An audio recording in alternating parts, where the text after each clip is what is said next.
Sa video na ito ay pag-uusapan po natin ang exciting na updates mula kay Ginoong Charles Hoskinson. Siya po ang founder ng Cardano.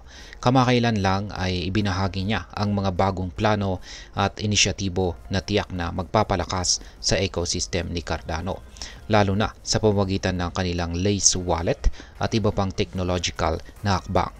Kaya kung ikaw po ay isang crypto trader or investor dito sa Pilipinas, siguradong ikaw po ay makaka-relate sa mga balitang ito. Kaya yan, bago po tayo magpatuloy ay nais ko lamang po munang bigyang linaw ang aking disclaimer kung saan ang nilalaman po ng video na ito ay hindi po ito isang financial advice. For education and information purposes lamang po ang layunin nito. Ayan, umpisan po natin sa kung ano po ang Lace wallet at bakit po ito itinuturing na sentro ng innovation. Unang-una sa mga update ay ang tungkol po sa Lace wallet. Isang crypto wallet na itinuturing na magiging backbone ng ecosystem ni Cardano. Ayon po kay Ginoong Hoskinson, ang development po ng Lace wallet ay nasa full steam ahead. Ibig sabihin ay puspusan po ang kanilang pagtutok dito. Plano po nilang gawing available ito sa iba't ibang platform, kaya mas maraming tao ang makikinabang dito. Ang Lace wallet ay hindi lamang simpleng wallet para mag-store ng ADA o ibang cryptocurrencies.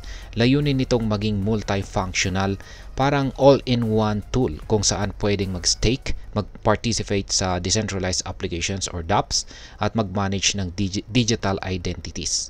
Sa madaling salita, hindi mo na kailangang gumamit ng maraming tools dahil nandito na lahat. Kaya kung ikaw po ay isang Pinoy crypto enthusiast, malaking bagay ito dahil magiging mas madali ang paggamit ng blockchain technology kahit na bago ka pa lamang sa larangan ng crypto. Ngayon ay paano naman po nakakaapekto ang privacy sa Midnight blockchain? Ayan, isa pang mahalagang update ay ang Midnight blockchain, isang project na nakatuon po sa privacy. Sa panahon ngayon ay mahalaga po ang data security, lalo na kung maraming transaction ang ginagawa online. Ngunit, hindi lang basta privacy ang layunin po ng Midnight. Kailangan din nitong sumunod sa mga regulasyon. Ibinahagi po ni Ginoong Hoskinson na nakipag-usap siya kay Ginoong David Schwartz. Siya po ang CTO ng Ripple tungkol sa posibilidad ng collaboration sa pagitan po ng Midnight at XRP. Ipinapakita nito na bukas po ang Cardano sa pakikipag-partner sa ibang mga kumpanya para sa mas mabilis na pag-unlad.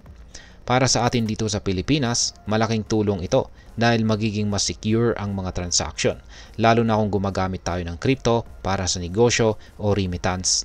At yan, masisiguro po nating protektado ang ating impormasyon. Ngayon ay bakit po pumapasok si Cardano sa Bitcoin DeFi? Ayan. Isa sa mga pinaka-surprising na balita ay ang plano po ng Cardano na pumasok sa mundo ng Bitcoin Decentralized Finance or DeFi. Ang DeFi ay isa po itong technology kung saan pwedeng mag-invest, mag-loan o mag-trade nang hindi dumadaan sa mga tradisyonal na bangko. Sa ngayon, si Bitcoin po ay mas kilala bilang digital gold. Pero plano po ng Cardano na gawing mas functional itong ang Bitcoin ecosystem sa pamamagitan po ng DeFi. Ngayon, ang collaboration po nila sa Fairgate Labs ay magpapahintulot ng interoperability o ang kakayahang magamit ang parehong networks. Isipin mo na lang na parang tulay ito na magkokonekta kay Cardano at Bitcoin. Para sa mga Pinoy crypto trader, ibig sabihin po nito ay mas maraming investment opportunities ang magiging available para sa atin. Ngayon ay ano naman po ang epekto ng lahat ng ito para sa presyo ni ADA? Ayan, dahil po sa mga exciting developments na ito, hindi nakakapagtaka na ang presyo po ni ADA ay nagpakita ng positive momentum. Kamakailan ay tumaas ito ng 3.4% at umabot po ito sa presyong $1.07. Ito ay nagpapakita ng kumpiyansa o pagtitiwala po ng community sa direksyon ni Cardano. Kung ikaw po ay holder ni ADA, magandang balita ito dahil ibig sabihin ay may potensyal na tumaas pa ang value ng ating investment na ito.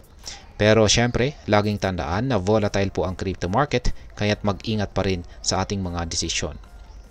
Ngayon ay ano naman po ang maaaring maging epekto nito para sa atin bilang mga Pinoy crypto trader at investors ni ADA? Yan, marami pong benefits ang maaring maging update nito. Una ay ang mas user-friendly na tool tulad ng Lace Wallet ang magpapadali ng pag-manage ng ating investments.